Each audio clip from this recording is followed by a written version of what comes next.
What's up, everybody? Welcome to this episode of The Driveway. We're happy to have you here. We have a little bit of a different set today. We have, to my digital left, we have Dave Underkoffler from California. Good morning, folks. Good morning. And to his left, across the table from me, in person, live and in person, last but not least, we have Matt Smith, Deputy Editor. Always happy to be here. Always happy to be here. Always happy to be last. Dave, how's the weather out in sunny California? Is it better than the weather here in Boston? It's not as sunny right now. It's it's what, early May. It's always a little chilly out here in LA. What I want to know is what's the temperature in the studio where you guys are? Because last time I keep it at a balmy 58 sub-zero. degrees. I could see my breath. This is nice sitting here where I'm not hypothermic. You can't see me breathing. When we first started, the studio was at a 74, and that wasn't going to work. So I asked for it to be cooler and set it to 58, which I love. Careful what you wish for. A lot of other people don't love, but I'm happy. I came in this afternoon and Elliot was shortly following me, and I looked at him. I said, "This is too much, man. Like we got it." Dave, you joked, turn on the heat because you're going to be here next week. Dead serious. We need to crank it up today. Yeah, I'm coming back out to Boston next week to record. I have already set aside my flannel and long johns to wear in the studio. Hey, I like to keep people on the cold seat, right? That keeps you fresh, keeps you alert. A warm Dave is a happy Dave. So speaking of warming and keeping things warm, electric vehicles have batteries and battery warmers, right? Sure. Yeah, the good ones. I'll give that transition like a B-. Was that an okay? A B- from Dave? Matt, what do I get for that segue? I think B- is generous. I'm going to give myself a C. A C- maybe. C's to get degrees. But today we are... So last episode, we talked about the best electric vehicles in general. Today, we're also talking about electric vehicles, but we're going to talk about a more budget-minded set of electric vehicles. We have a article on CarGurus.com. It's called "Every Electric Car Under $40,000 in 2025," and that is, Matt, give me the stipulations. So it's got to be MSRP plus destination fee under $40,000. We're going to note if it does qualify for the federal EV tax credit, but if it's under $40,000 because of that tax credit, like if it's actually a $45,000 car, not going to be on the list. We're not talking about it. Perfect. And these are all brand new. These are not all used. brand new. Yeah, 2025 models. Yes. Well, with one exception. What is that? They're all new. The Fiat, model year may have it. We've left the Fiat 500e on the list. The Fiat 500e came back in 2024 after a few years off. And good to have you back, Fiat. Yeah, Fiat's releasing this car in a series of drops, kind of like it's like an exclusive sneaker. Like a music, or like an EP, a single like here. Little limited edition things. And it was 34 and change in 2024. We're expecting that it won't go up significantly, but the 2025 Fiat 500e is the Giorgio Armani edition. I like the pronunciation. Very nice. I look at those, that name, and I say, there's no way there's not going to be a markup on this. So we'll see. But $5,000 would be a lot. The luxury Fiat. So that is the frame of what we're talking about today. However, there is a newsy bit to this episode. Oh yeah. You might have heard about this new buzzy startup. Is it count as a startup auto company? I think so. Yeah, Slate Auto. Have we all heard about Slate? Matt, you have more history with Slate than the rest of us. Yeah, Matt's the you're the resident expert. Yeah, I'm excited about it. For now. So this episode, we're talking about Slate. We're talking about EVs under 40. The cars on the list under 40,000 in 2025 with the Nissan Leaf, the Fiat 500e, stipulations noted, the Kona Electric from Hyundai, the Chevy Equinox EV, the Toyota BZ4X, the Mustang Mach-E from Ford, Hyundai's Ioniq 6, the Subaru Solterra, and what does that mean? Alternative EVs around 40. Basically some other options that are a little more than 40K. Okay. I think specifically on there, we've got like the Kia Niro, the Tesla Model 3. These are cars. Nissan Ariya. Nissan Ariya. These are cars that they're are adjacent to 40. They're close to 40, or maybe their MSRP is below 40, but you tack on that mandatory destination charge, and suddenly it's more than 40K. That destination fee will get you. They're the cars that, if your budget is 40 and you want one, just like reach around the couch cushions for some quarters, you could probably swing. Yeah, like a Nissan Ariya. Perfect. I like that analogy. I love it. But let's get into Slate. Slate is exciting. Slate is interesting. Matt. Yeah, Matt. You have been around Slate. Tell me about Slate. Tell us what you've seen, what you've heard, what you've experienced. Okay, so I went to Long Beach, California back in January of this year to get a sneak peek behind the scenes backgrounder on backgrounder. Very journalist. Thank you. There. Thank Wow. you. I'm trying You're my serious. hardest. On Slate Motors and the new Slate pickup truck. Didn't have a name then, doesn't seem to really have a name now. We're calling it the Slate truck. Sometimes they call it the blank Slate when it's in. I kind of like that name. That's kind of cool. The most basic, like straight from the factory, no accessories, no options. They call that the blank Slate. And that list that you just read, so that was, 1, 2, 3, 4, 5, 6, 7, 8 vehicles under $40K. The least expensive was $29,280. That's the Nissan Leaf. So those were in order. Yeah. The headline on the Slate truck is that vehicle, a pickup truck, it's expected to fall right around $25,000 before the $7,500 federal EV tax credit. So this is a good. So I watched a couple of videos yesterday, and I saw 27.5. Yeah, well, so I think that the number I've seen is roughly 25 grand, but I've also seen under 20,000 after tax credit. So they're being a little cagey about what the actual MSRP is going to be. It could be a situation where it's 25 and change MSRP plus a destination fee and all that, minus the tax credit, you get under 20. But the headline is just that this is unbelievably inexpensive. For what do you get for Matt? a pickup? Tell us what you get for that. What do you start off with at that base price? Well, I said it's unbelievably inexpensive, and once you see the truck, it becomes a bit more believable. Yeah, this is without a doubt the most bare bones, back to basics, stripped out vehicle that has been sold. Consumer vehicle that has been sold in the United States in decades. it's crazy. It's like shocking. So what does it have and what does it not have? I think it. Well, it doesn't does have not anything. have some interesting things. Right? It has a motor and wheels and at least two chairs Yes, it has one motor, one electric motor in the back. It's a rear wheel drive. There's no 4-wheel drive option. The electric motor itself is only 150 kilowatts, so it's about 201 horsepower, 195 pound-feet of torque. Sorry, it's 52.7 kilowatt hours. So that's the battery. Sorry. Yes. It charges at 150. Yeah. Someday we're sorry. going to do a What's the podcast range? all about kilowatts versus kilowatt hours. Yeah. How kilowatt hours is basically like gallons and kilowatts is basically horsepower. Excellent. Explain it to me like I'm 5. What's the range on this thing? So the I feel like that's what consumers always want to know first. Yeah, so the small battery, basically the only two ways to buy it from the factory before options are little battery, big battery. Or slightly Yes, bigger than little battery. Slightly bigger Still not battery. a big battery, right? The smaller battery is 52.7 kilowatt hours, which is small. We're going to get into some other vehicles that have similarly sized batteries. That one should do about 150 miles. The larger battery is a I want to say it's 80. We can look it up in a minute. Anyways, that one is supposed to do 240 miles of range. Have they said the price difference? Like if you want that bigger battery and that extra range, do we have any sense of what that does to the cost? We have very little sense of the cost of anything over. So if a consumer is like, all right, I'm on board, 2-seater bare bones electric truck for 25 to 27, they should set expectations that that's going to be the smaller battery with only 150 miles of range. Yeah, you guys familiar with the K trucks from Japan? Yeah, like the Suzuki little tiny trucks. Never driven one. Oh, they're so cool. There's one. They're all over LA. There's one on my Relatively. street that the guy has painted to look like a Unimog. Cool. Like a Mercedes Unimog, and it's got like decals on the side that say Mini Mog on it. It is so cool. I love it. I like that. I've lived there for 5 years, and this guy's still not my friend yet. I gotta start working. You gotta make a overtime. connection.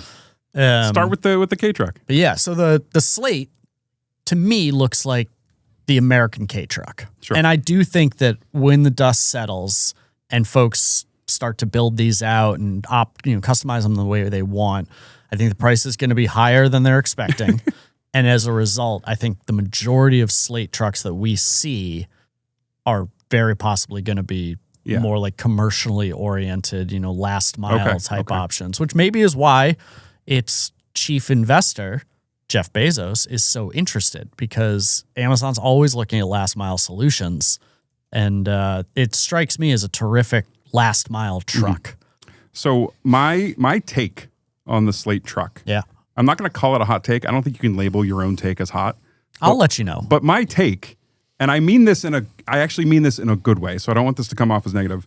I think the Slate truck is the Spirit Airlines of EVs. And I mean that positively. I love Spirit because I love that Spirit gives you the bare minimum. Here's a plane ticket to somewhere, and everything above that you pay for, but you choose to pay for it. If you want a seat, you pay for it. You want a glass of water, you pay for it. Slate feels like that's a good analogy. Yeah, absolutely. Yep. Yeah. And I wonder, so I think I want to get into the tax credit. Just like, Dave, can you do 15 seconds on what that means? Because pretend I don't know anything. I see it's $27,500 with a $7,500 tax credit. That doesn't mean I'm giving $20,000 at the dealer and I'm going home, right? Explain to me how the tax credit actually works and what it means. Well, we don't know, because if you were going to a dealership, I think now you can actually get that federal rebate at the dealership if you qualify. Can you? Okay. Now, Slate is not going to be selling these through dealerships. Sure, I would imagine they're going through Amazon, the direct-to-consumer model. So that will remain to be seen. The tax credit is also income dependent. So if you were making $9 million, you're not going to get that going to credit. be eligible for the tax credit. Oh, shoot. Well, there goes that. Yeah, that excludes all of us, millionaires over here. So that's sort of the quickest. Yeah. Because we know so little about Slate and the company and where this vehicle is going to be built and where it's going to be sourced, the materials, the battery. But we know they're targeting. It's still hard to kind of triangulate how then it would be eligible for which federal credits. Sure. I mean, it sounds like that it will be eligible for the full credit if you meet. Yeah, that's my understanding. And Matt's eyes lit up when you wanted to say something about. We do know where it's going to be built. Oh, yeah. So they have purchased an old printing plant in, I think, Warsaw, Indiana. Notable, not Warsaw, Poland. So U.S. manufacturing, U.S. assembly. Parts content's the big one. Mm-hmm. I don't know where that stuff's coming the battery. from. Do we know where the battery's coming from? I don't. Or who makes the battery? Don't know about the batteries. But I will say, when I met with the Slate team, and when I've obviously we've all seen their press materials and the coverage. I feel like our friend Jeff, who's working over at Slate, has got to be the busiest guy in automotive for the last 2 weeks. Jeff. Hey, Jeff, call me back. So I do know that they were very bullish on American manufacturing, bringing EV manufacturing back to the States, really making this an American product. And that lines up well for them, because between the Inflation Reduction Act and everything that the Trump administration is pushing for, you can only be rewarded at this point for bringing that stuff stateside. So let's go back to the basics of this truck. Just a couple of things. It's 15 feet long, which is less than 15 feet. Yeah, less than 15 feet. So that's like a Ford Focus in length. This is a very small truck. It is a 2-seater. Does it have power windows? Two-door, 2-seater. You can get power windows but does the bare bones one come with power windows? No. And who knows how much power windows cost? Don't know. Right. It's funny you should mention Focuses and crank windows, because I owned one. I owned a Focus with crank windows. I had a Focus with crank windows as well. I'm ready to get back to the crank. Everyone's first car should have manual. Everyone's first car should have manual windows. Yeah. But it's a 2-door short truck. 2-seat, tiny little truck. There's no infotainment screen, right? You just clip in your phone, and that is your infotainment. Yeah, and that's included. The clip is included in case you were in case you're wondering. You can upgrade it to an iPad size clip as well, but the one that comes with it is for your phone. So what I love is that you can then take that, and again, we don't know for what cost, but you could add two more seats in the rear and a cab, and turn it into this tiny little SUV. Yeah. But it's still 2-door. Still 2-door. Right. And I'm pretty sure you can't get, so they offer 2 SUV conversion kits, which apparently get shipped to you flat pack style, like buying IKEA furniture. And then and you do it yourself. I guess you'd have to do it yourself. It's a it's like like a Wrangler, putting the cap on the back of it, bolting in the bench seat. I mean, as the owner of an '88 Toyota 4Runner, which if anyone listening knows, it's a 2-door SUV from the 80s with a removable hardtop with 2 seats bolted in the back and a roll bar. I can relate to what that's like to live with. That's it. Like coming home for you. That's it, baby. We're going back to the 80s. We're going back. Man. I mean, that's why this is speaking my language. And another thing, and maybe we're getting ahead of ourselves. In terms of the customization you can do to this truck, there is a lift kit, a minor lift kit, and a wheeled kit. I was configuring it yesterday. Yeah. You can give it a little more shoulder, more presence. Yeah, little fender flares. Yeah, turn it into like this little tiny all electric 4-seat EV with like a little bit of stance. I'm on board. I mean, that you're gonna be into the 30s. I have to think. That's the big question about all this is like it's being touted as a sub 20K, but that's with the incentive. That's without destination. It's like once you get it looking like how you want it, is it even going to be on this list? Yeah. It'll probably be on the under 40 I think list. It has to be. I can't imagine if it's 27 as is. Yeah, I can't imagine. I mean, the whole point of this thing is just to be inexpensive. Right. That I can't imagine that adding the top and the seats that would be $13,000. That there's no way it would hit. Yeah, and doubling down on that point. So I think one of the reasons that Slate Motors is attractive to investors like Jeff Bezos, it's like the lifetime value of the consumer opportunity. So like even if you bought like a 4Runner today, you can add some accessories and dealer installed stuff. And maybe you add a few things here or there as you go on. But there's a kind of a limit to the customization. Yeah. The pieces are very expensive, and it's tough to install.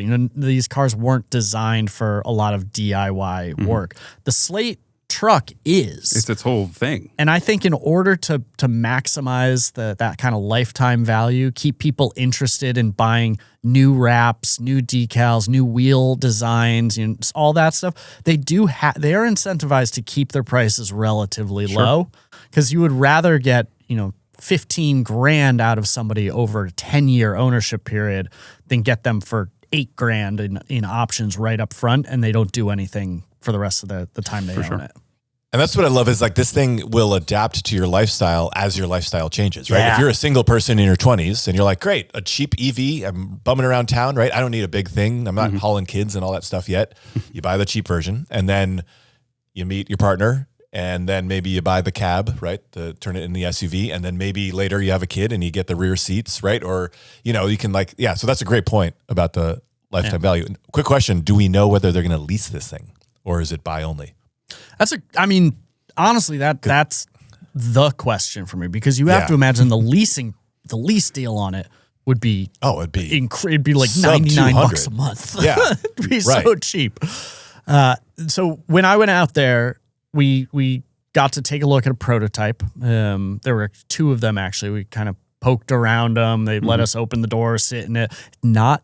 Granted, prototype I was in, not the most comfortable vehicle of all time, but again, describe why. Bare bones cheap. How do you mean? Was the seats? Was it the position? What do you mean? All of the above? Seats were a little stiff. Yeah. Okay. Felt like very upright in a very small package. So like I'm looking at the picture. It looks that way. Yeah.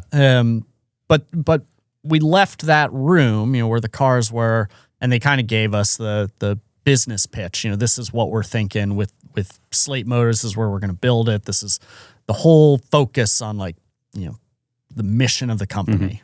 Really, really great sales pitch. Had us eating out of the palm of their hand.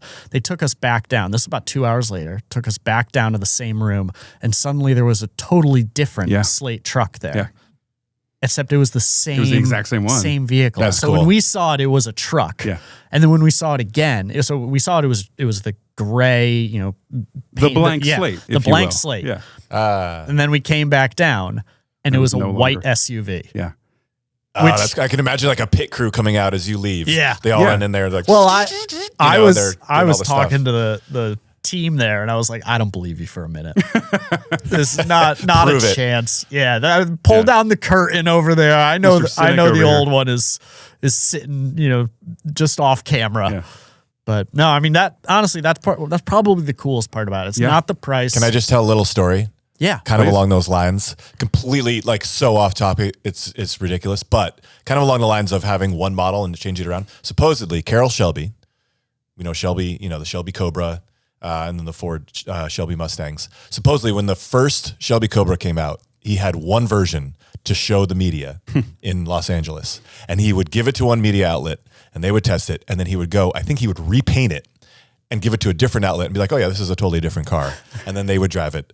So that's the story of just like, because he was on so bare bones, budget, and he couldn't be just building a fleet of these cars, but he wanted it to look like sort of what's the fake it till you make it kind of thing. Yeah. I certainly hope he wasn't letting That's the what media comes to mind. drive this car.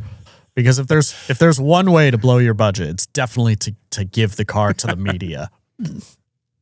So real quick question, going back to the timing, you said they've bought a plant in Warsaw, Indiana. Yeah. Is it like an empty building? Because as someone who used to cover the auto industry and manufacturing as a journalist, if it is just a blank building or an empty building right now, the amount of time it's going to take to build up the tooling to produce this, if they're saying in 2026 or 2027 delivery start, so I want to believe them, but man, so I just want to flag that as like, everybody might want to take that timing with a little bit of a grain of salt. Because that's a lot of work I for feel a like the company to do. entire pitch we have to take with a slight grain of salt, right? Sure. But yeah, I mean, it honestly, like, it's so easy for this stuff to just become vaporware. And it's really exciting when it's announced. And frankly, I can't remember a new EV company's unveiling, generating this much excitement in the industry. Yeah. And because like it folks seems who are, real. Yeah, and folks who aren't interested in attainable. cars know about this thing. It's that combination of Bezos plus really low price, but it's just like it's Do we know grabbing where- multiple corners of the zeitgeist. The question on Do we know where the money's coming from though? Beyond Bezos, who else are the investors? Because that always they have released. There's a difference. short list. is there. Bezos We'll is look it up. definitely the one that So I read had their heard of. their initial round was something like 100 million. And Oh, the one okay. what I read didn't specify how much Bezos gave, but they're now, so I think they're available now, $50 pre-orders. Yeah, Right, well, or reservations, and that's refundable. But refundable. help me with my math. If 2 million people reserve one of these, that's another $100 million. Is that correct math? If each person is paying $50, 2 million people? 2 million. I think it's times right. 50. So maybe yeah, now- look at that, 100 million. Maybe now we carry are the the two. investors. Did you put down a reservation? Yeah, but guys, I hate to be a wet blanket. I mean, set up a factory to build. I mean, that's billions. Billions. Not in millions. Again, maybe the whole point of this car is it is less complicated, less expensive to build the tooling and all of that. But the money and the timing, take it with a grain of salt. But like Matt, to your point, this does feel like the most real. It's not this like $2 million, exotic 2,000 horsepower EV that people are like, all right, cool story. Like you're going to build 6 of those, right? This is something that is attainable. The market clearly demands it. Mm-hmm. So people are giving it more legitimacy. I hope they do it because this is what the market wants and needs, what consumers want. And I think this will help get more people into EVs. Yeah, on the factory, I have no, like I met with them in Long Beach, factories in Indiana. They showed me some photos. Yeah. It didn't look ready. It looked kind of like a bombed out factory. Yeah. But they did note, to Dave, to your point on cost savings and how it's not as complicated a vehicle to create. One of the examples they gave was there's no paint shop, right? So they said not having a paint shop in your factory saved them $350 million up front. Gosh. Yeah. Paint's expensive, guys. Paint is expensive. Okay. So instead it has that kind of like, it's called slate gray is the color that they've injected into the composite body panels. So that's why every slate is slate gray unless you have them wrap it. On the market needs, what it's asking for. I think my biggest hesitation is that we are kind of being blinded by the $20,000 price tag, and we're saying, "Wow, I don't need fancy stuff. I don't need a touch screen. You know, I like just give me basic transportation. That's all I want." 20,000, under 20,000. This is what I've been asking for. When you see the truck, you're gonna say, "Wait a second." Well, I want a little more than that. Yeah, and that's where the lifetime value of the consumer starts. That's where I was going to bring back my like Spirit Airlines analogy or comparison. Like that's for a couple hours. It's 2-3 hours. Because if you're doing like a 6-hour flight on Spirit, maybe that's not the best way to spend your money. But like for 2 hours, you can handle it. But to go with something, the bare bones budget option that you're going to live with every day of your life drive around for years, it's like, is it comfortable? Is it comfortable? You said at that point, is this going to be compelling enough to 20K is still less than everything else, but is it still too much to go this bare? So there's also a lot we don't know about how it drives and how it feels to live with around the streets. Because if you guys remember, Matt, did you drive the VinFast? No, I didn't. I don't remember the name of it. But VinFast, for those who don't know, it's a all electric brand. They've brought one model here to the US. It's a crossover. I think they're built in Vietnam. Yeah. Well, it's Southeast a Vietnamese company. I assume they're Vietnamese company. Yeah. But the reviews of that vehicle came out here in the US maybe a year ago, and it was universally panned as being the driving dynamics were awful. And driving dynamics are something that's not very sexy to, but we take them for granted as consumers because Ford and Toyota and Chevy and Honda are spending 18 months testing these cars and like fine tuning them to a point where we all think, okay, we don't even pay attention to it. Mm-hmm. But clearly VinFast had taken some shortcuts in tuning that car, and people got in it because it looks like a pretty compelling EV. The pricing's pretty good. And then people got in it and drove it, and all the reviews it was like, oh my God, this is awful. So it just is like a cautionary tale. For Slate. Yeah, it could drive awful. It could be uncomfortable. Yeah. I think my what I keep coming back to is looking at this list. Right, the Nissan Leaf is the first one on the list. Yeah, $29,280, so just under 30 with destination. Right, so that's potentially the lowest amount you could pay out the door. Well, not with taxes and everything, but under 30,000. Yeah, if you live in New Hampshire. Mm-hmm. Okay. Yeah, for sure. So still got a dealer fee and registration. Right. So MSRP and destination. Call it $30,000. We'll call it $30,000. Even if you can get and that's also without the federal worked in. Mm-hmm. So because everybody's going to be different, that's what we can compare is the MSRP and destination. If the Leaf is 30, and let's say the Slate is 27, 28, is anybody choosing the Slate when the Leaf is? Yes. No, I think the novelty. Yeah, I think without definitely a doubt. The cool factor. Yeah, the Leaf is considered like the least cool EV on the market. And I say that with love because my sister owns one and loves it. But the Leaf, they're critically, cool. It's a hatchback, guys. Yeah. It's a consumer friendly vehicle. It has a little trunk back there, and it's got screens. It focuses it's got power on windows, passenger comfort and space. With the Slate. This is why I was saying I think a lot of these are going to be seen doing more commercial duty. Particularly, there's two SUV kits for it, right? Mm-hmm. One has kind of the notchback, looks like a mini Range Rover, which is pretty cool looking. It looks cool. The other one like the shape. Has almost like the classic like bread van look. Mm-hmm. And I think it looks like an old Bronco. I love the profile of the. I see that. I imagine that without the seats in the back. And you have a terrific little run around town cargo van that costs you less than any competitor on the market, doesn't use a drop of gasoline. And suddenly you're saying, well, hey, like if I've got like the florist business down the street, yeah, I'll buy 3 of these instead of buying a Ford Transit. And I think even if the Slate hits $35,000, once you add the seats and that hardtop, if you look at this list that it would be competing with, it's still the only SUV adjacent vehicle compared to everything else on this list. Like maybe the Equinox, like all these are very like rounded. The Ford Mustang Mach-E, all great vehicles, but they're all sort of rounded cars and hatchbacks that sort of sit up taller. Yeah. Whereas the Slate may be able to carve out a niche that I think consumers are gonna be into it because first of all, it's novel and it's an EV and it's gonna be the hip cool thing, right? That all kids are driving. But I think the fact it will own some of that space. Yeah. Because there's no Rivian, R1 or R2 R3 out yet. R3 is coming, there really is no compact, squared off, boxy little, all electric vehicle that it would be competing with. So I think that gives it a big advantage. It fills a niche that even if it's $35,000 to get it to look like that, I still think it'll pull in some consumers. it fills a gap that exists. There is a gap. Yeah. And this fills it. And charging NACS. NACS, so the Tesla style charging port. And I think it'll do on a level 3 fast charger. They say 20 to 80% less than a half an hour. Admittedly, like talking about a very small battery. Right. I did see at home level 2 charger. So like what you'd plug in your washing machine into Your dryer. your dryer.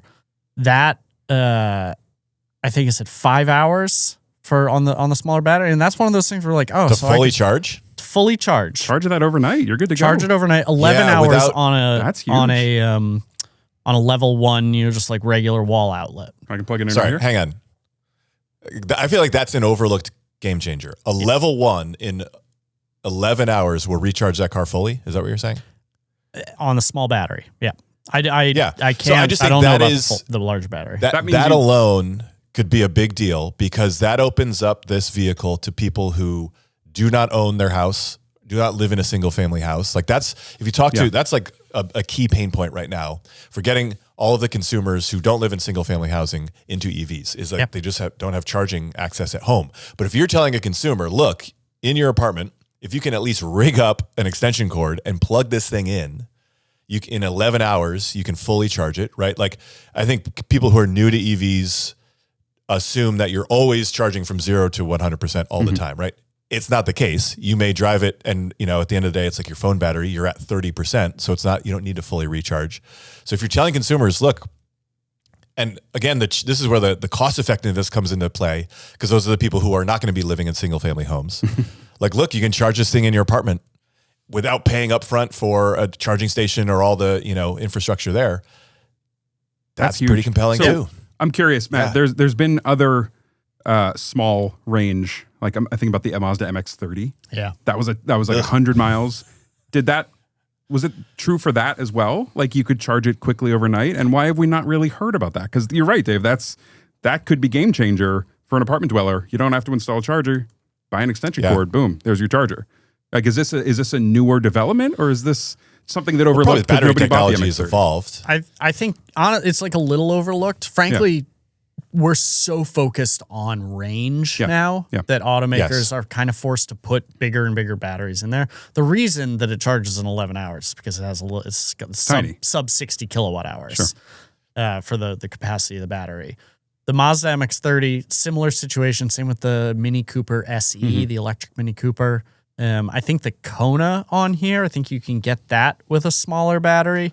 So like these have Kona Electric has a 48.6 kilowatt hour battery. But for some people, for the base one, maybe we didn't think about this, but a smaller battery could be a pro if it fits your lifestyle. If it's a commuter car that you just want to plug in at night. Yeah, 100%. That's huge. Yeah. The challenge is that like now you're talking about you're buying a car based on the price tag and we're telling you up front, like, this probably shouldn't be your only car. It's like I don't know if I agree. I feel like that's so many consumers in America think that.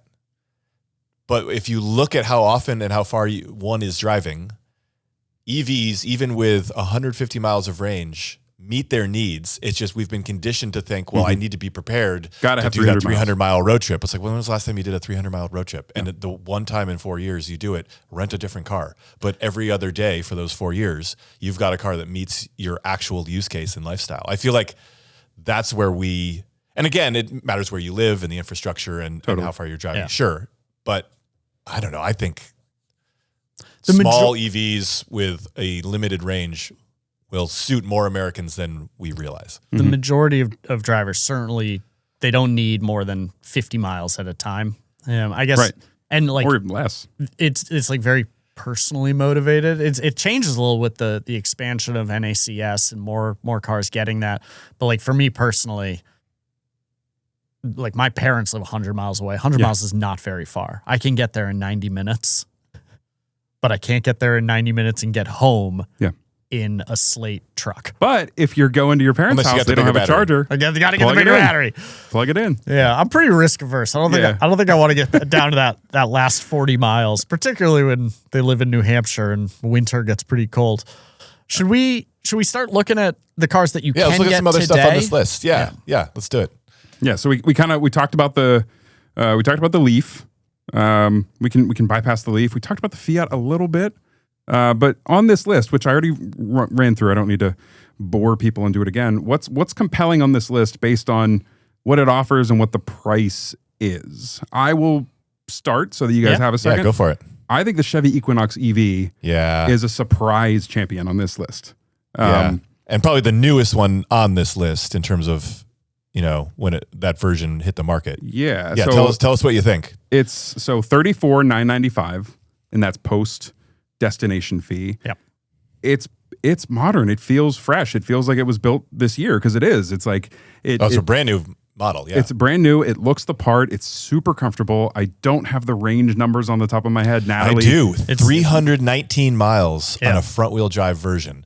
And that's where you get like so many consumers like, oh, great. That's as good as you're going to get in that pricing in terms of all electric range. That's fantastic. Natalie did the single review of it that you can watch right now. I shot it, so that's my experience with it. I didn't live with it, but I was with it that day, and I was super impressed with its style and the quality of the materials inside. And granted, when we get test cars, we're not getting the base trim normally. I don't recall which one that we had. So that's to be taken into account. But the platform itself and the look of the car, I think it looks awesome for and a it's fairly nice budget size too. It's not this tiny. People are maybe thinking it's this like tiny little crossover. It's like our family. Yeah. We got 2 little kids. Could easily live with that as our daily and our weekend car. Right. This is not. You're not compromising on size. Yeah. Oh yeah, that's a. When we talked about the shorter range, like it's not really a problem until occasionally it might be an issue. For me, it would be challenging for me to buy most of these vehicles because unlike the Equinox EV, almost every other car on this list, in order to get it for that under $40K price tag, you're making sacrifices on the battery or the motors. The Ioniq 6 is on here, and we know that one because it's got like 340 plus miles of range and it's long range version. Yep. But that one is not under $40,000. If you want under $40K, you have to get the entry level SE standard range, and that one only does 240 miles.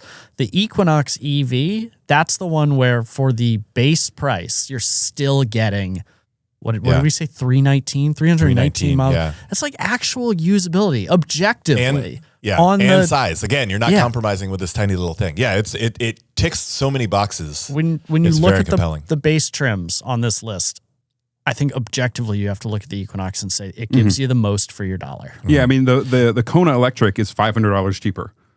And between the two, I like the Kona. I like the Kona Electric, but when I'm looking at those two cars side by side, similar base prices, there's no way I'm looking past the Equinox. Yeah. It says only 200 miles of range on the Hyundai. And going back to the Equinox, it also has fast charging up to 150 kilowatts, which is pretty good. It's not, you're not going to beat that's like the modern Porsche. That's the standard these days, right? So it says you could add 70 miles of range while you're recharging it in about 10 minutes. Yeah. Okay, there you go. You got 10 minutes to run over to a fast charging station that ticks a lot of boxes. Yeah, sorry if I took anybody's thunder by stealing. No, that's what we're here for. No, let's get the number one recommendation out of the way early. I make the easy one, right? The Kona Electric, just to put it into context, the base trim of that has a 48.6 kilowatt hour battery. It's not very big. Smaller than the Slate. Base trim of the Equinox is 85 kilowatt hours. Like, guys, batteries are the expensive part. Yeah. Why is the Equinox only $500 more than the Kona?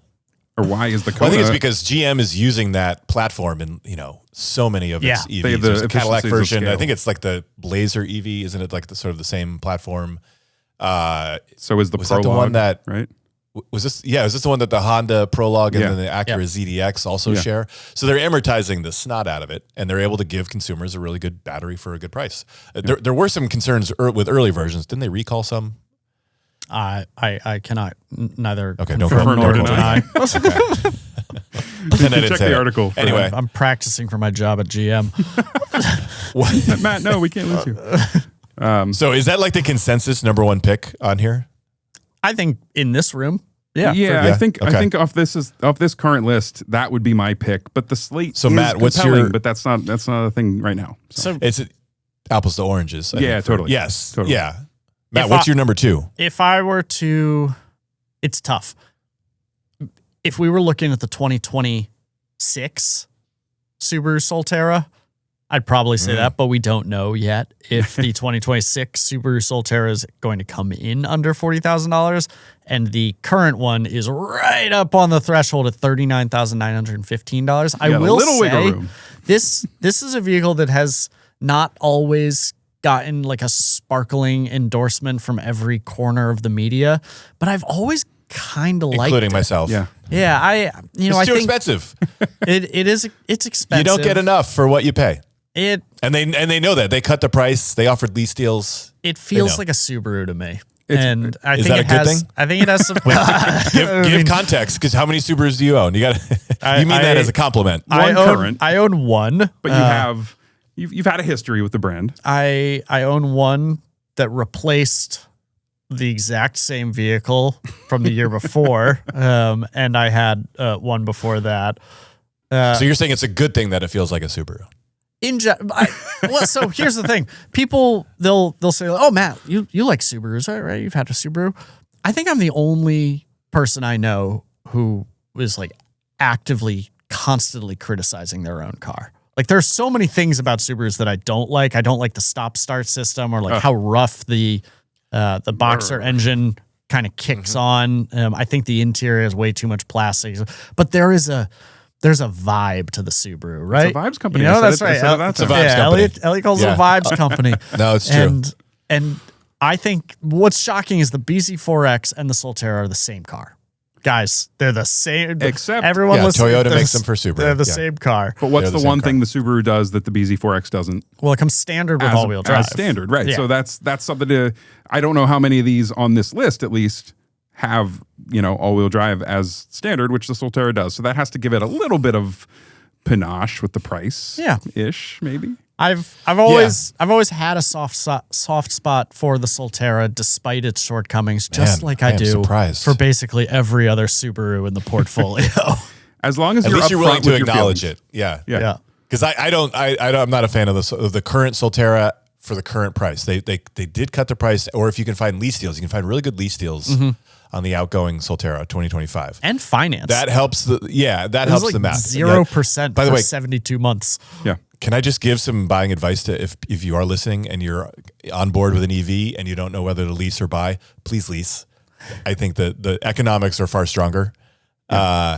And oftentimes another thing to know about the federal tax credit is it will apply to vehicles or situations if you lease where it may not apply if you buy. There's sort of some people call it a loophole. So the other, and then Matt, you alluded to this when you first brought up the Solterra. Subaru made significant changes to that model for 2026 that completely changes the math. We talked about that on another episode, but there's like 300 miles of range, power. there's more horsepower, the styling got better, the pricing we don't know yet, but there's no way they're going to jack it up that much. It became much So more if you- compelling. So if you're feeling the vibes of a Subaru, right? Wait until the 2026 version, it would be my advice, or just walk into your dealer and get a killer deal on the outgoing version. Great. So, Matt, you're the I guess number 2. You're the Solterra, maybe. Dave, what's your pick if it's not Well, the the Equinox Blazer EV? is like, the top one. Well, let's give context, right? I've got 2 little kids. Yeah. So I don't want something tiny. Yeah. I like the Hyundai Kona. I think it's a nice size. It's practical for what it is. It sort of ticks, again, sort of a lot of those boxes that someone looking for a vehicle that size would want. Right. For my lifestyle, I think it's too small. Yeah. So if I'm not doing the Blazer, then again, I'm looking more on size. Equinox. The Blazer, I think, is not. Or sorry, I keep saying Blazer. Yeah, Equinox. Yeah. It's okay. Equinox. Similar. If Related. I'm not doing the Equinox, then I'm going to look at the Ford Mustang Mach-E. I You know, like the again, Mach-E. good- I like the styling. I think that it's cool. it's aged really well. I know there was all this noise about, oh, they called it a Mustang. Like, Yeah. I don't really care what they call it. Yeah. I think it is a good looking. It's got these sort of hips, right? Sort of above the rear wheel. It's got these nice curves to it. That long it's aged hood. well. Yeah. Long hood, decent size inside too. Sporty, practical. That would probably be my number 2 pick on this list. I think it's a cool vehicle. Yeah, I double clicked that. I think that would be my number 2. Solterra is probably my number 3. I also have an affinity for the Vibes company, but, I should have picked the Ford. Oh, the Ford. I will the say Ford is significantly cooler, much cooler vibes. It is much cooler. I will say the one that we talked about this in the very beginning that's not on this list, but because it's like $1 more than 40,000 is the Nissan Ariya. And that vehicle, I feel like in the conversation of EVs gets overlooked all does. the time. Yeah, it really and does. I feel bad for it because it is a really compelling EV. It's a really nice size. It's as big as the Equinox or Mach-E. I like that styling too. It's got some cool features if you sit inside. The way the lights sort of illuminate behind the panel that the lights are off for the touch panel. It looks that like it's just slide out like a fake drawer. wood Yeah. grin. Yeah. You can get them for killer deals right now, leasing or buying. Yeah. The Nissan Ariya, if you're looking for just a pretty straightforward, nice size for your family, all electric crossover, put that on your list. that's a great point. I like the Ariya. My only minor criticism, frankly, is on the trim structure. There's 16 the different names, levels. There's 16 different it's so types of confusing. trims, and some of them have the bigger battery, and some of them don't. But here in New point. England, we have the New England Motor Press Association, which Elliot and I are actively involved with, as is Natalie, and they do a series of awards every year. And I actually voted for the Ariya for my EV pick for the year, and I felt like it's kind of like criminally not underrated, because when people drive them, they tend to like them. It's just overlooked. Yeah. And that speaks to how crowded the EV field is getting. Especially that crossover-ish Yeah. size. There's 20 of them. Every brand has 1 or 2. I don't think it's the best looking EV out there. That's so subjective because I think it does look But it's I not the love worst. the lighting signature like on the it. front. Yeah, it's not the worst thing, though. And the one I had the blue leather, which was just so cool. I really liked it. I haven't seen that. Nice. Yeah, that's a good point, Dave, because not on this list by a couple Also- $100s, right? So Sorry. Also not on this list is the Honda Prologue. What does that start at? What's that pricing? Well, let's get into that. Honda All right, Pro. let's see. I had a Prologue last week, and my take on it was It's pricey. I like the inside of it a lot Oh, better yeah, they than the are pricey. Blazer that it kind of shares a platform with. $47,000 before any incentive. Okay, never mind. And I don't like it that's- for 47, That's before destination too. It's actually closer to 49. That's a different list. 48,850 Yeah, bucks. wow. I will say, that one's again- on the list of EVs under $50,000. Or if you lease it. Again, Yeah. killer lease deals on the Honda Prologue, and then the Acura ZDX is sort of the Acura version. Again, both of those use General Motors platform. But anything we've mentioned today, if you're on board, go look at the lease deals also. Because it's like do they're giving them away. you have a cell phone plan? Great, it's basically that. Right. Are you buying your iPhone on 24-month installments? Yeah, it's about the same price. Fantastic. Well, I think we have sufficiently discussed the list. We all kind of agree the Equinox EV, killer buy. And I think we all agree Slate is pretty interesting. Very interesting. Super interesting. Excited to see what happens with that. Excited to drive one Yeah. in the future. Jeff, call me back. Journalist over here. So I'll wrap up by saying most of the cars on this list, the majority of them we have video reviews of on YouTube. We have written reviews of them if we don't have video reviews. And as soon as we can, we're going to get into a Slate and review that too. Jeff, call Matt. He's begging me for a call. Yeah. I mean, Jeff's Or in LA. Dave. Jeff, Call Dave Jeff, too. call me first, In fact, Jeff, call and both then I'll of us. drive one. It'd be and great then- to hang out with Dave. I'd love Ship to one chat, so call me. But if it's journalism, call these guys. But all of these we've tested all of them. We've reviewed all of them. Yeah. They're all for sale. They're all great deals right now on CarGurus.com. Yeah. All right, guys. Thank you for your time this week. Thank you for watching. Thank you for listening. Check us out on all social platforms. Go to CarGurus.com, like Dave said, for great deals, price trends, price listings. We'll help you out any way we can. Let us know. Drop a comment. Say hi. And I hope you have a great week. Thanks, folks. All right. Bye.